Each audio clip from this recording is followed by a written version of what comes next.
আমার সাথে তার আইসিইউতে যে কথা হয়েছে, আমি বললাম যে তুমি কেন এই কাজ করতে গেলা? বলে আমার বাচ্চারা আমার সামনে সব পুইরা মারা যাচ্ছে, আমি এটা কিভাবে সহ্য করি। আমি সর্বোচ্চ চেষ্টা করছি বাচ্চাদের, কিছু বাচ্চা বের করছি, আরো কিছু বাচ্চা বের করতে গেছি, এমন সময় এক্সপ্লোশন আরো জোরে হয়ে আমি আর কিছু জানি না।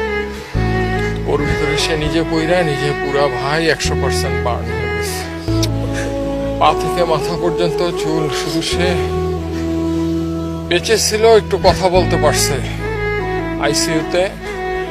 তারা যখন চিকিৎসা নিছে এবং তাকে যখন লাইফ সাপোর্টে নেওয়ার আগ পর্যন্ত সে লাস্টে একটা কথাই বলছে যে আমার হাতটা একটু, ডান হাতটা দিয়ে বলছে আমাকে একটু শক্ত করে ধরো ডান হাতটা।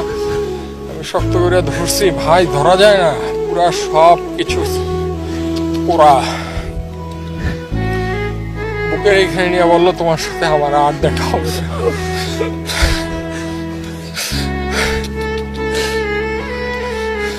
এরপরে ভাই ভেন্টিলেশনে নিয়ে যায়, এর 1-1.5 ঘন্টা পরে কার্ডিয়াক অ্যারেস্ট করে সে পৃথিবী থেকে